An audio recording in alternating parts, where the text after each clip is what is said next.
الشيطان الرجيم. بسم الله الرحمن الرحيم.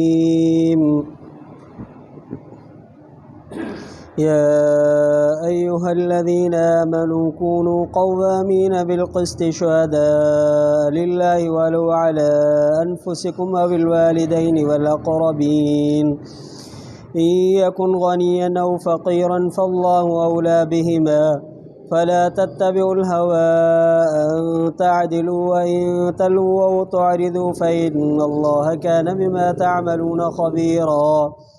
يا أيها الذين آمنوا آمنوا بالله ورسوله والكتاب الذي نزل على رسوله والكتاب الذي أنزل من قبل ومن يكفر بالله وملائكته وكتبه ورسله واليوم الآخر فقد ضل ضلالا بعيدا. إن الذين آمنوا ثم كفروا ثم آمنوا ثم كفروا ثم ازدادوا كفرا لم يكن الله ليغفر لهم ولا ليهديهم سبيلا. بشر المنافقين بأن لهم عذابا أليما.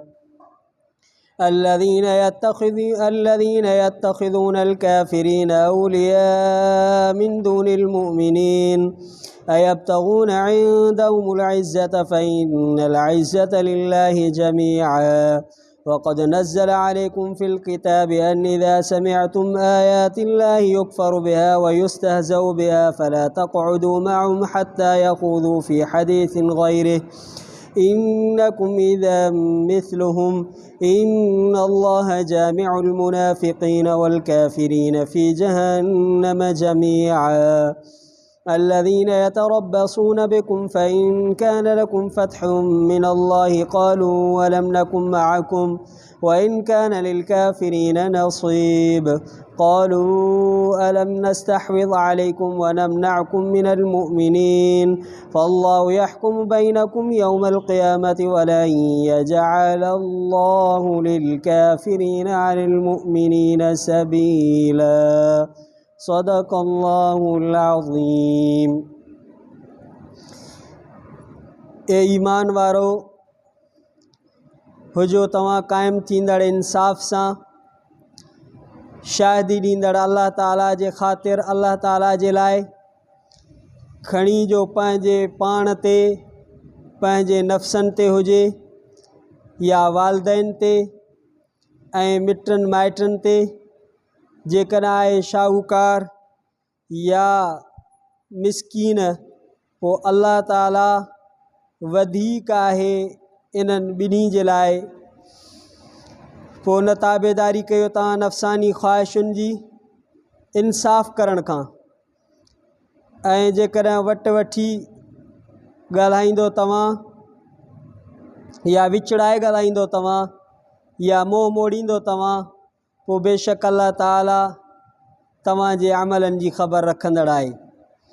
ए ईमान वारो ईमान आणियो अल्लाह ते ऐं उन जे रसूल ते ऐं उन किताब ते जंहिंखे नाज़िल फ़रमाई पंहिंजे रसूल ते ऐं उन किताब ते जो नाज़िल कई पहिरियों ऐं जेको इनकार करे थो अल्लाह जो ऐं उन जे मलाइकनि जो ऐं उन जे किताबनि जो ऐं उन जे रसूलनि जो ऐं आख़िरत जे ॾींहं जो पोइ बेशक गुमराह थियो। गुमराह थियण ॾूराहों बेशक जिन माण्हुनि ईमान आंदो पोइ कुफ़ुर कयूं पोइ ईमान आंदऊं पोइ कुफ़ुर कयूं पोइ वधिया कुफ़ुर में नाहे अल्लाह जो माफ़ करे इन्हनि जे लाइ ऐं नाहे हिन जे लाइ जो हिदायत करे इन्हनि खे सिधे रस्ते जी तरफ़।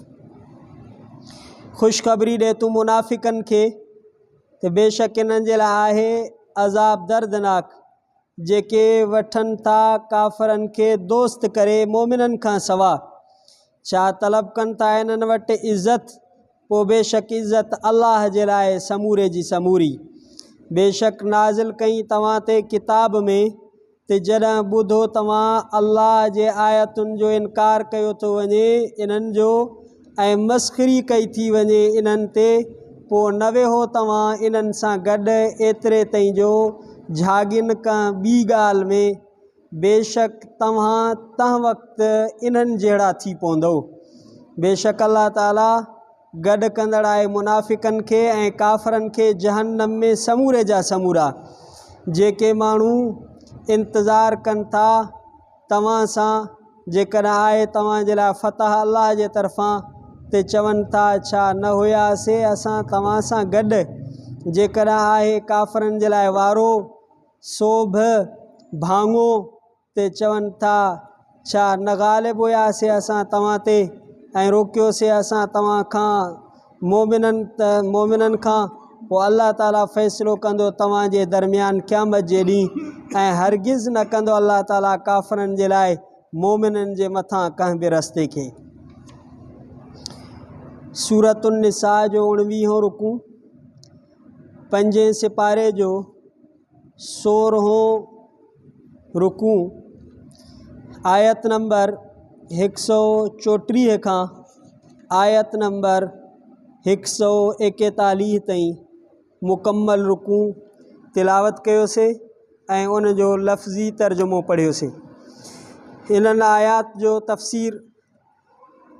तफ़सीर दुर मंसूर फ़ि तफ़सीर बिल मासूर हाफ़िज़ जलालुद्दीन सुयूती रहमतुल्लाह अलैह जुल्द नंबर 2 सफ़ो नंबर 664 खां हे तफ़सीर अरबी में आहे ऐं उन जो तर्जुमो मां जी ख़िदमत में सिंधी में पेश कयां थो। पहिरीं आयत में अल्लाह ताला फ़रमायो ते ईमान वारो तव्हां इंसाफ़ सां हमेशा क़ाइमु रहो, हक़ जी ॻाल्हि कयो। उहा हक़ जी ॻाल्हि तव्हांजे मथां पाण ते हुजे या तव्हांजे अबनि ते हुजे, तव्हांजे पुटनि ते हुजे। शाहूकारी ऐं मिसकीनी जो इन में लह लिहाज़ न कयो। नफ़सानी ख़्वाहिशुनि जे कढ न लॻो जो हक़ खे तव्हां छॾे ॾियो, ज़ुल्म कयो ऐं ज़बानुनि खे फिराए सिराए ॻाल्हि न कयो, अटकल सटकल वारी ॻाल्हि न कयो, सही सिधी वाज़े ऐं सची ॻाल्हि कयो। ॿियो इन जे बारे में ही भी अचे थो जॾहिं नबी सल्लल्लाहु अलैहि वसल्लम मदीनतुल मुनव्वरा में तशरीफ़ फरमा थिया पोइ इहे आयतूं नाज़िल थियूं। 2 माण्हू हिकिड़ा सईदन जे ख़िदमत आलिया में शिकायत खणी आया। हिकिड़ो शाहूकार हुयो, हिकिड़ो फ़क़ीर ऐं मिसकीन हुयो। तो सईदन जो ख़्यालु हुयो त फ़क़ीर ऐं मिसकीन इहो शाहूकार ते कीअं ज़ुल्म कंदो। पोइ अल्लाह ताला इहा आयत नाज़िल फ़रमाई त तव्हां इंसाफ़ जे मामले में अमीर ऐं फ़क़ीर खे न ॾिसो। कॾहिं कॾहिं जेको आहे ग़रीब ऐं मिसकीन बि ज़ालिम थी पवंदा आहिनि। शाहूकार ऐं मालदार माण्हू शरीफ़ हूंदा आहिनि। ईअं कोन्हे त जेको शाहूकार हुजे ज़ालिम हुजे, ईअं न आहे त जेको ग़रीब हुजे उहो ज़ालिम न हुजे। कॾहिं कॾहिं ईअं बि थींदो आहे ग़रीब बि घटि न हूंदा आहिनि, कॾहिं कॾहिं ईअं न हूंदो आहे त अमीर जेको आहे शरीफ़ न हुजनि।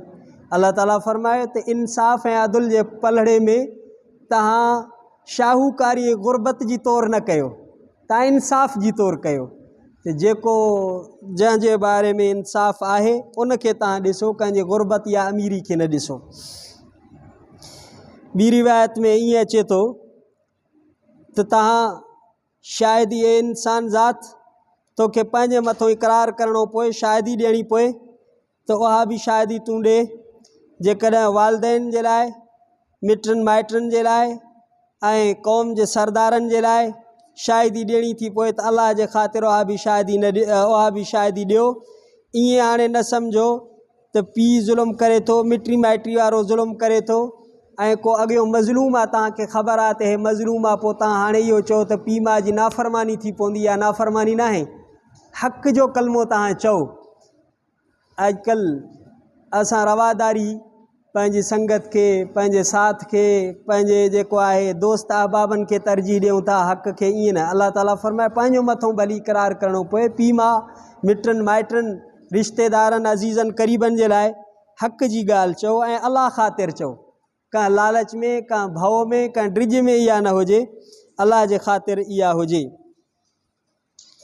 इंसाफ़ जी ॻाल्हि वइन तलबू ऐं तुअरिदू, जेकॾहिं तव्हां अटकल सटकल वारी ॻाल्हि कंदो, वट वठी ॻाल्हि कंदो या जेको आहे ॻाल्हि खे मुंझाए करे पेश कंदो ऐं तोरिज़ू या जेको आहे तव्हां मोह मोड़े छॾींदो इन खां छॾे ॾींदो पोइ लिकाए छॾींदो अलाह सी फरमाए त ईअं न कयो। हाणे अॼुकल्ह जीअं माण्हुनि जे ज़हन में या हर माण्हू जे ज़हन में ईअं आहे बेआईनी अखियुनि सां माण्हू को वाक़ियो ॾिसंदो आहे पर शाहिदी न ॾींदो आहे त मां पंहिंजे मथां दुश्मनी छो खणा।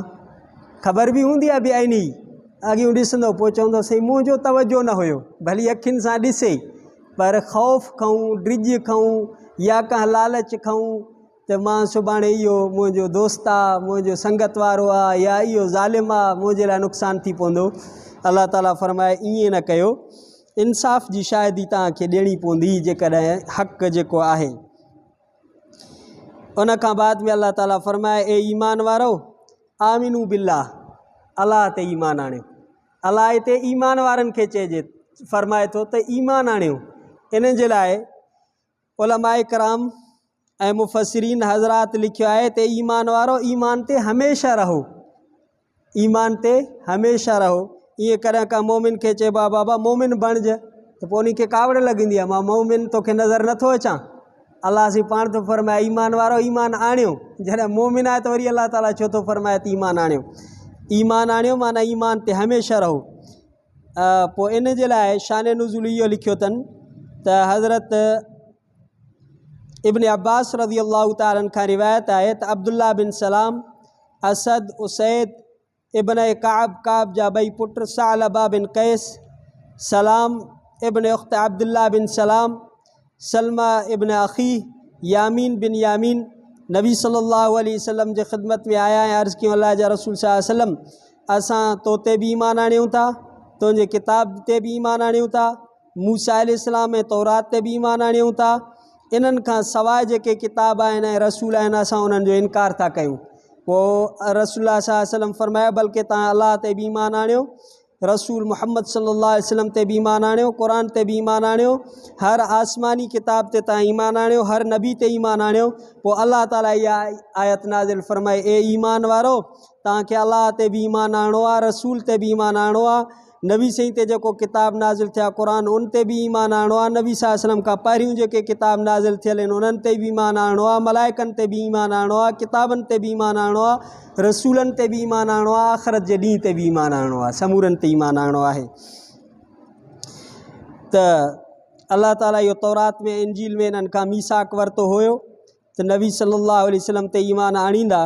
पोइ जॾहिं नबी सल्लल्लाहु अलैहि वसल्लम इन्हनि खे दावत ॾिनी पंहिंजे नबूअत जी ऐं क़ुर जी त पोइ इन्हनि जेको आहे इहा सूरत हाल थी पई नबी सल्लल्लाहु अलैहि वसल्लम खे कुझु चऊं मञूं कुझु न मञूं। पोइ अलाह ताला इहा आयतूं नाज़िल फरमाई। उन खां बाद वारी आयत में अलाह ताला फरमायो जिन माण्हुनि ईमान आंदो पोइ वरी कुफ़ुर कयूं वरी ईमान आंदऊं वरी कुफ़ुर कयूं वरी कुफ़ुर में वधंदा रहिया अहिड़नि माण्हुनि जे लाइ माफ़ी बि कोन्हे अहिड़नि माण्हुनि खे सिधो रस्तो बि कोन मिलंदो अहिड़नि जे लाइ दर्दनाक अज़ाब आहे। ऐं जेके अल्लाह जेके मोमिननि खे छॾे करे काफ़रनि सां दोस्ती रखनि था ऐं उन्हनि वटि इज़त तलब कनि था पोइ अलाह ताला फरमाए त अहिड़नि जे लाइ ख़ुशख़बरी आहे अज़ाब जी। इन्हनि आयतुनि जे बारे में मुफ़सिरीन हज़रात लिखियो आहे हज़रत क़तादा रज़ी अल्लाह तआला अन्हु खां आहे फरमाई त इहे यहूदी ऐं नसारा आहिनि जो यहूदीन ईमान आंदो तौरात ते पोइ कुफ़ुर कयूं ऐं नसारनि ईमान आंदो इंजील ते पोइ कुफ़ुर कयूं। ऐं ॿियनि रिवायतुनि में अचे थो त इहे यहूदीन ईमान आंदऊं तौरात ते पोइ कुफ़ुर कयूं पोइ वरी नसारनि ईमान आंदो इंजील ते पोइ कुफ़ुर कयूं पोइ नबी सल्लल्लाहु अलैहि वसल्लम जो बि इनकार करे वेठा अहिड़नि माण्हुनि जे लाइ हिदायत कोन्हे का। या इहा आयत नाज़िल थी आहे मुनाफ़िक़नि जे बारे में जिन ॿ दफ़ा ईमान आंदो ॿ दफ़ा कुफ़ुर कयूं पोइ कुफ़ुर में वधंदा विया। हिते अहिड़े नमूने सां अलाह ताला फरमाए त जेके मुर्तद मुनाफ़िक़ काफ़र ईमान आणनि था वरी कुफ़ुर कनि था ईमान आणनि था वरी कुफ़ुर कनि था। ऐं ईमान इस्लाम खां पहिरियों जेको माण्हू गुनाह करे थो पोइ जॾहिं इस्लाम आणे थो पोइ उन जा अॻियां गुनाह माफ़ था थी वञनि इहे उन मोमिन जे लाइ आहिनि जेको हमेशह ईमान ते रहे। पर जेको माण्हू ईमान पहिरियों काफ़र हुयो पोइ ईमान आंदई वरी काफ़र थी वियो मुर्तद थी वियो हाणे उन जा पहिरियां जेके गुनाह हुया कुफरिया हालत वारा उहे माफ़ न थींदा छो त उहो पंहिंजे साॻे कुफर ते मोटी वियो उन जी माफ़ी या न आहे उहे साॻा ई गुनाह वरी उन जा कुफर उन जो काउंट थींदो। आख़िरी आयत में अल्लाह ताला फरमायो त कुझु माण्हू अहिड़ा नज़ल अलैकुम फिल किताब यानी इज़ा समिअतुम आयातिल्लाहि युकफ़रु बिहा,